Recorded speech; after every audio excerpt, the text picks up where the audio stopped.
Okay, hello everyone. My name is Michael Downey, Library and Information Services Coordinator at the AWRI, and it's my pleasure to welcome you to today's webinar and also to welcome today's presenter, Dr. Bruno Holzapfel, a senior research viticulturist at the National Wine and Grape Centre in Wagga Wagga. With a long history in grapevine research, Bruno is with us today to dissect causes and management strategies for Bunchstem Necrosis. But before I go to Bruno to tell us more about today's topic, a couple of notes on what you as the audience can expect from the webinar. As usual, the format is a short PowerPoint style presentation, which is followed by a Q&A. The session is being recorded and will be available to view via the AWRI website. And just finally, for those that are new to webinars, it's important to remember that webinars are interactive and there are a number of ways that you can get involved.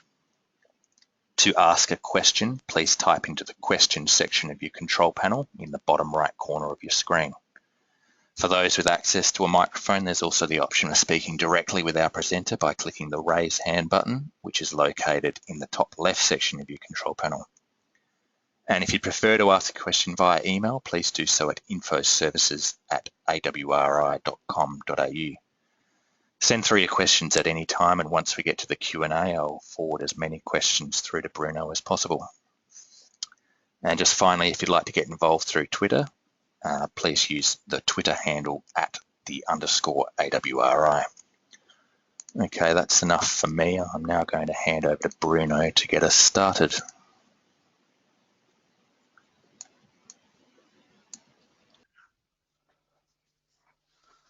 Hello, good morning everyone. I will have a talk about Bunchstem necrosis. This research, or partly the research I'm presenting, goes a while back, and there hasn't been really much done in the area for a while, particularly in Australia, but there are ways to control it. It's basically one of the shrivel disorders, which can be quite devastating with significant yield and quality losses. So,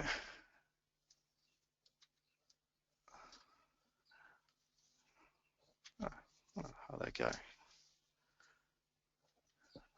So you have to click, and then there we go. Sorry about this. So just a little bit on background on this topic. It's really occurring worldwide in most grape growing regions, and as I mentioned, it has considerable impact, can have considerable impact on yield and berry composition.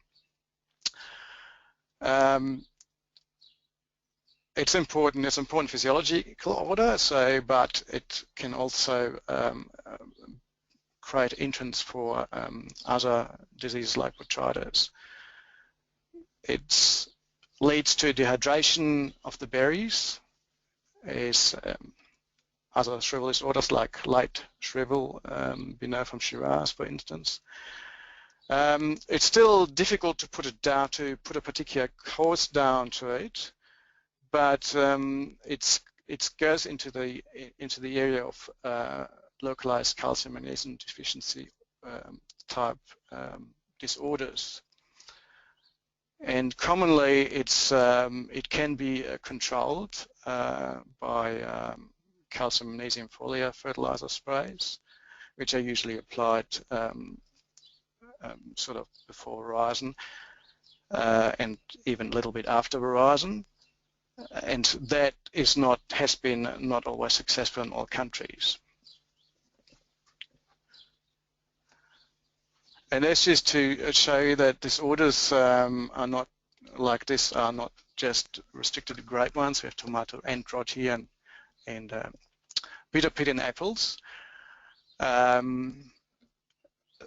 reason they're thinking it's believe it's a disorder of calcium deficiency because calcium is basically just transferred into xylem. It can move backwards and forward like other nutrients like nitrogen. So you need a transpiring organ to actually move calcium into the fruit. And calcium, of course, is important for cell stability, so it's believed that cell walls break down if there's a localized deficiency. So, of course, there are other fruit set and fruit disorders other than Bunchstem necrosis. We have zinc deficiency, which leads to coulure and or poor fruit set, and we have boron deficiency, which leads to melandage, which are abnormal fruit set, and also called hand chicken.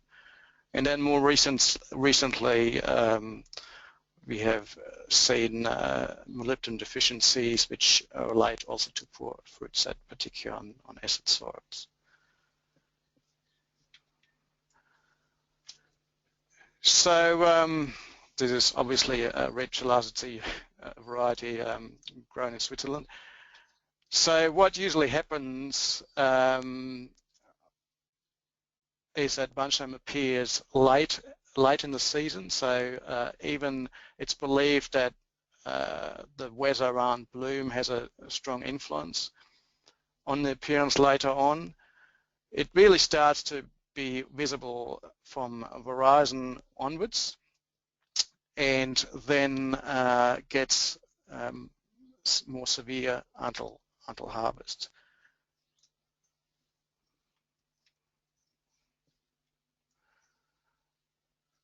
Even as you can see here, when we look at the vascular system or of the bunch stem, there's some pictures from Brian Kuhn, which some of you still remember, or at least have the book, Viticulture Volume 1 and 2. What happens that most of the development, the lengths, the growth of the rachis happens really before bloom already, but then there is some growth and expansion in all the structure in the xylem phloem after bloom, but really before veraison it's more or less finished, which is in some regards strange, because that's when you get really the symptoms appearing of this disorder. And these are how the symptoms start. They're usually starting in the branching positions where the laterals come out on the bunch stem. With small sunken-in spots. They get bigger, and then we could have just the end of the bunch stem affected, and apparently that's now a very common symptom in Germany. I just have the bottom part of the bunch affected, or some pedicels or laterals, or of course in the worst situation the whole bunch is affected and would fall off. So therefore the damage can be quite variable. We're talking about incidence and severity. So the incidence is how many bunches are affected per vine, and severity how many parts of the bunch are actually affected. So the loss of quantity is due to the shrinkage of the berries as the vascular system is damaged, and the loss of berries or whole bunches, as indicated earlier. But Bunchstem necrosis predisposes bunches also to botrytis infections. So often both are present, so you have dual damage, particularly in cooler regions. In addition, the quality was reduced by lower sugar levels, but also the phenolics and the tannins can be reduced and the acidity goes up.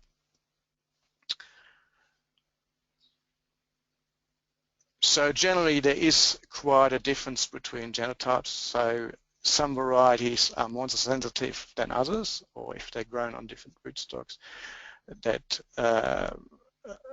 influence the incidence too. For instance, Cabernet Sauvignon, and that's quite We have seen as in Langhorne Creek, they're most affected, but we also have heard about Chardonnay in the Adelaide Hills, and Riesling I'm not sure of, but that's certainly affected in Europe. Other varieties like Merlot Shiraz and Sylvana, which is obviously not grown much in Australia, but that's less sensitive. Then if the varieties are grafted on more vigorous rootstocks, but vigour also of rootstocks depending on locations as well.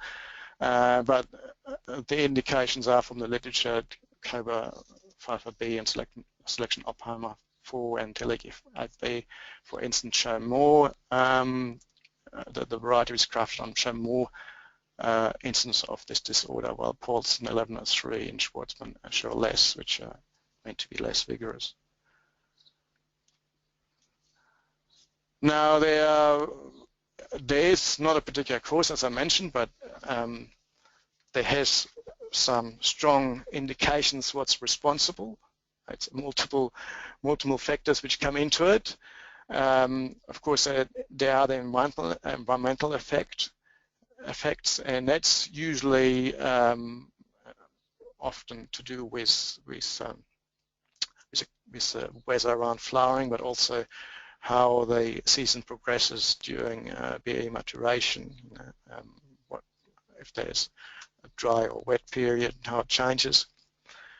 Then plant regulators have been mentioned there, particularly abscisic acid, which is a stress hormone, and also the xylem development, how I come back to it a bit later, but it's really that there are some bottleneck positions in the branching in sensitive varieties. Then, of course, vine nutrition is really seen as a major contributor to if the incident appears, and that's usually most commonly magnesium, and what they do in Europe now or Germany now is trying to fix up compaction, and that improves the situation.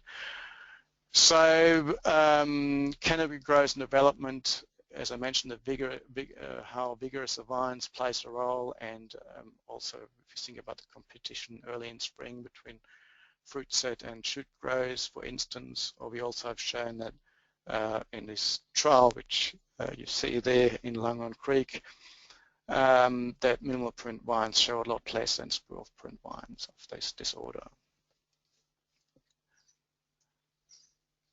And again, as I said at the start, this has got a lot of the information is historical.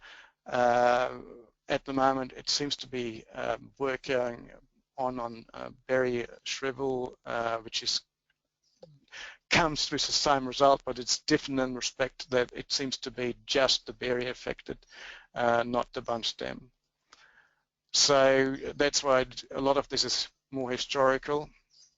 The other reason why it's more historical, that things have improved, at least in Germany, due to using of cover crops. That has improved the situation a bit.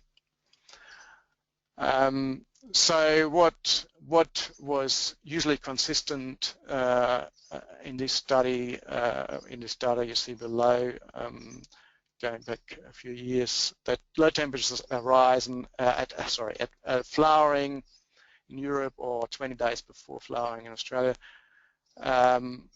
If you look at the at this year, for instance, where it was a cool spring and the flowering period was very long, we have a lot of bunchstem incidents present. So a lot of bunches were affected by it. It doesn't say its severity. While in other years where it's warmer or quite warm, well, maybe the climate change plays a role too, but here in 76, for instance, was quite warm at flowering. Consequently, flowering period is much shorter, and the incidence is reduced. So as I mentioned, fruit set influence berry and seed numbers, so the bunch stem develops differently depending how many fruit are on it. There is a relationship with bunch stem diameter and berry number of berries. The French group a while back has found that the plant stress hormone AWRI, abscisic acid, in bunch stem was associated with effect in with affected bunches.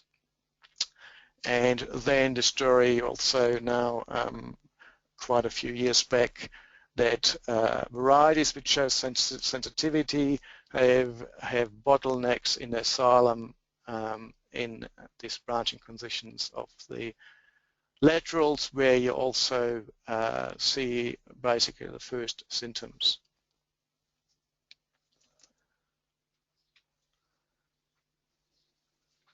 So nutrient and carbon supply, if we think about pruning and maybe topping, play a role in fruit set, or how much BSN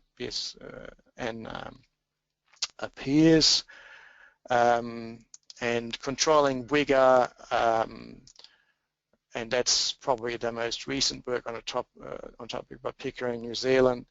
But they were quite severe to reduce vigour. One of the treatments was root pruning, and they got more Bunchstem necrosis. And I'm not, I wouldn't sort of go that way, but that's how they were showing that there was less Bunchstem necrosis around if they reduced the vigour by different means. Even earlier, the unbalance was discussed between potassium, calcium, magnesium, so more or less the ratio. If there's a lot more potassium and the calcium-magnesium proportion is smaller, then so bunches showed more Bunchstem necrosis. Then again, a little bit more recently, nitrogen pediols were associated with BSN by some scientists. The American, well, they're both working in America, but then another study showed that there was a lack of nitrogen, so it's which increased the issue or the disorder. Now, controlling it, there are a number of ways. Of course, looking at different varieties which are less sensitive for a particular location, or avoiding vigorous rootstocks. But of course, then there's a question, do other varieties suit the region or the location? Being careful with potassium nitrogen fertiliser, and it has been shown that organic fertilisers reduce the issue, but again, organic fertilizer can contain a lot of nitrogen as well. So, but the study showed that they have done that organic fertilizer were better than artificial fertilizer. So, the other thing to avoid would be water stress, particularly during the ripening period, and reduce shoot vigour and flower abscission. Again, we're talking here about the potential topping or the competing between the shoot and the inflorescence, which is not very competitive at the time for any resources which are around. But the most effective way in a particular situation is using Epsom salt, lesser extent plant hormones. But Epsom salt is commonly used, or other leaf fertilizer which contain magnesium, magnesium oxide, for instance, or complete leaf fertilizer. They usually lead to a reduction of the incidence. Of course, you have to know if it's, that's why it's good to have prediction if they actually will appear, because it's obviously a cost involved in the sprays. Now, this was a study done also in Switzerland, where they had different soil management systems, and as you can see, there are different amounts of healthy bunches and sick bunches. You know, the 1/3 shows you the severity of the thickness of the bunch. So 1/3 is obviously a lot more of the bunch affected. So the two systems really, on the left one we had a system which provided a lot less nitrogen towards the vine, while on the right the nitrogen supply or availability was higher. That obviously affected the incidence of Bunchstem necrosis. Now,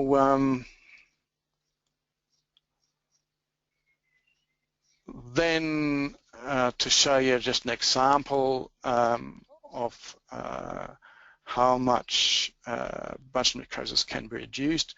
In this case, they used a 1% solution, which was enriched with CO2, in addition to just using this complete foliar fertiliser. And you can see that in the Welsh Riesling that it reduced it to half, the incidence to half. And also in the others it was a reduction, but of course in the Riesling and the Gruner Veltliner that the incidence was a lot lower, but the reduction was still visible. Now, this is the New Zealand study which I mentioned with the root pruning and a few other treatments like taking part of the cordon away and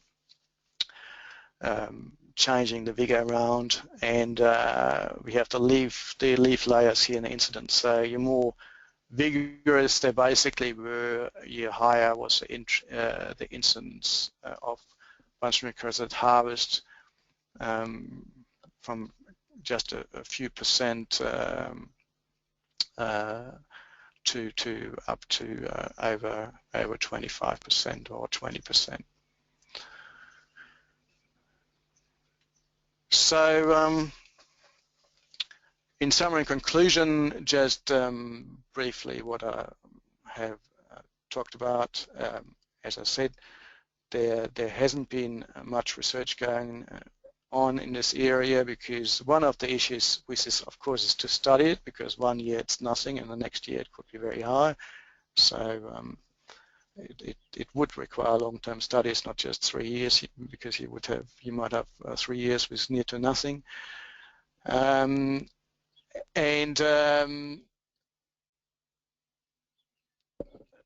recent research suggests that it has something to do with the Bunchstem xylem development. You know, when I mentioned the bottlenecks in the branching positions, the nitrogen application seems to have an impact, and the carbohydrate supply as well, if you think about fruit set and different pruning styles. However, the most effective control of this disorder is undertaken by mineral sprays, particularly Epsom salt, applied usually twice before and around veraison, but it doesn't work everywhere, not always, as probably some of you have experienced with. So come to the end of my talk, and I would like to acknowledge the funding body, which was named differently at the time when I did this work on Bunchstem necrosis, and like Brian Kuhn, which was from the University of Adelaide, where basically this work the work I did was undertaken. So I guess it's now back to Michael to arrange Q&A time, and I'll leave you with a picture here of it's in Rosaglen, of a nice autumn. Now we have spring, but anyway. Okay, thanks very much for that, Bruno. As Bruno's indicated, we will move from here straight into a Q&A. You're a bit quiet. Can you hear me? Can you hear me better now, Bruno? No, you're still pretty quiet. Okay. I don't think I've noticed you. Well, for audience members, if you'd like to ask a question, Bruno is going to be sticking around. You can do this in a number of ways. You can type them into your control panel and send them through. If you've got a microphone, you can click the raise hand button and chat directly with Bruno, or you can also email in your questions at infoservices@awri.com.au. We've already got one question here, Bruno. I'm just forwarding it through to you now. Okay.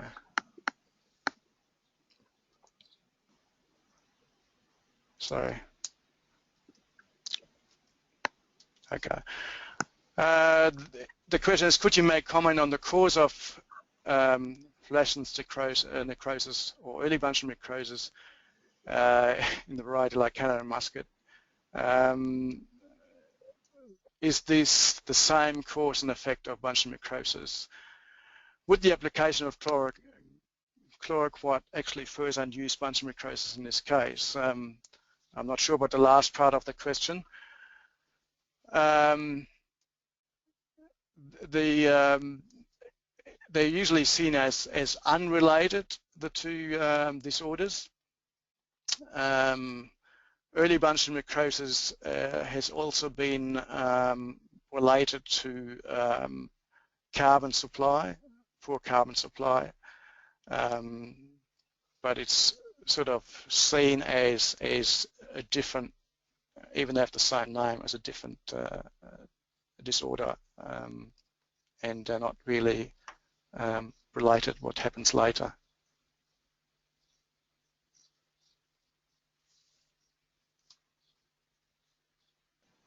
Just sent you through another question there, Bruno. Yeah, I don't know why that first question is not. Okay, I think I got it. Bruno, you spoke about less end supply, less incidence. When is this most important, given we are cutting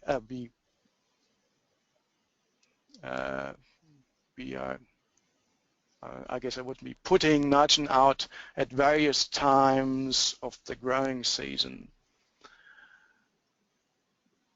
Yeah, that would be usually more the case in spring, because that's part of the bigger story.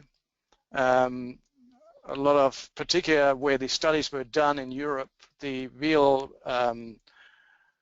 push for nitrogen comes around that flowering time when the soil warms up, and that pushes, of course, the shoots pretty well up, and that's why they're sort of being very careful with the application at the time, and they actually have a prediction model to what tells them how much is released from the soil depending on the weather conditions and the organic matter content. So that's I guess that's how they're trying to make sure they're not putting additional nitrogen on top of a situation where there's already a lot of nitrogen in the soil and creates undesired vigour problem, which then of course would also compete with fruit set.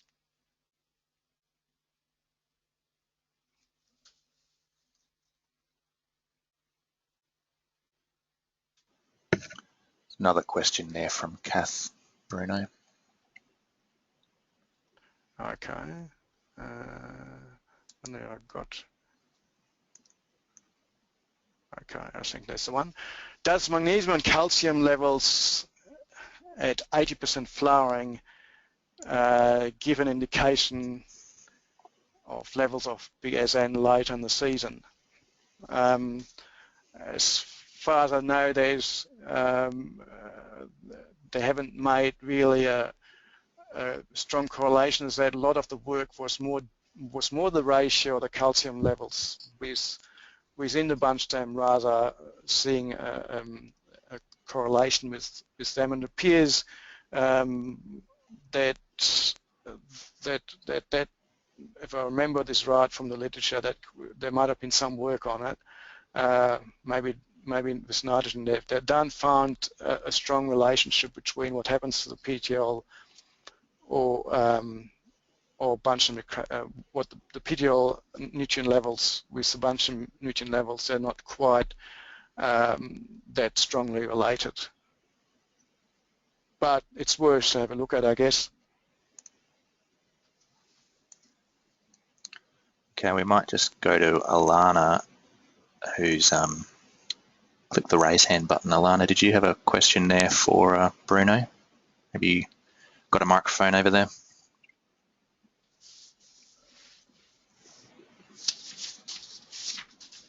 No, it doesn't look like Alana's got a microphone.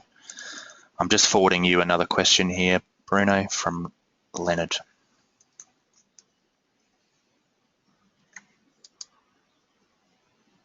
Okay. The question is, hi, what rate of magnesium sulfate per hectare should be used?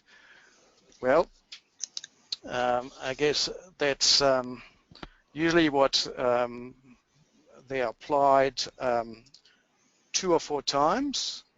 This is really, European situations at 2 to 5%, and that was basically down to 20 to 25 kilograms per hectare.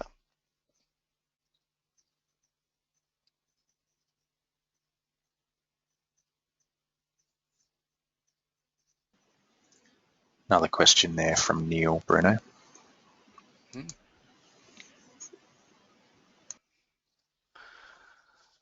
Yeah, that's the question is there any climate-related differences in incidence in warm regions and cold regions?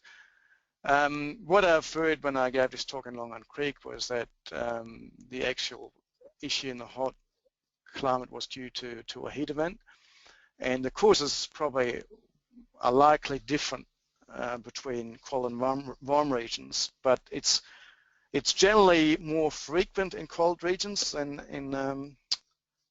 in warm regions.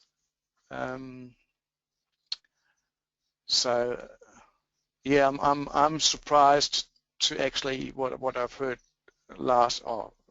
in May in Langon Creek that it was really after a strong heat event when it popped up.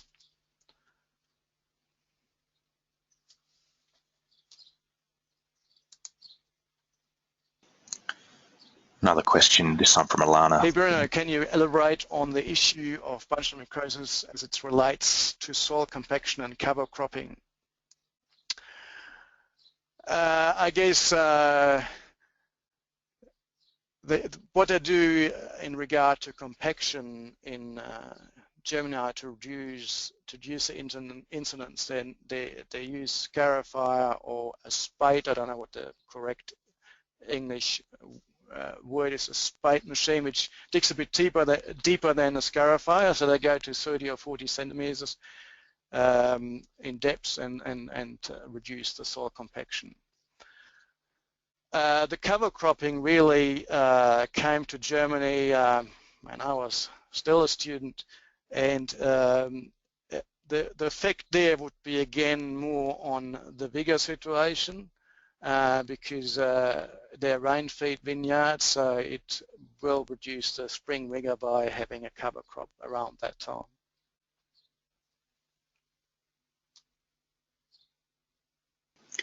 Okay, thanks for your question there, Alana. That was the final question we've got for now. Bruno, before we finish up, did you want to make any final comments or re-emphasise anything before I take back and and conclude the session? Yes, I guess, again, the tricky bit about the whole disorder is that it's a bit unpredictable when it comes up, but it appears that the spray would be the best option at the moment with other cultural supporting measures.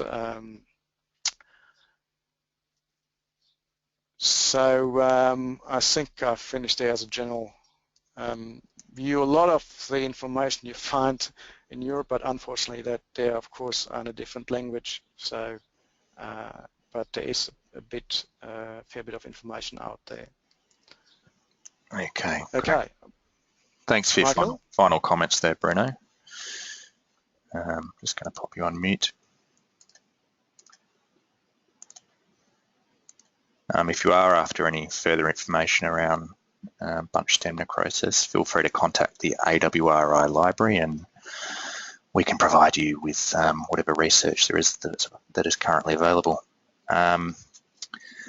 Thank you to Bruno for presenting today, and thank you to everyone who's attended and took part in the session.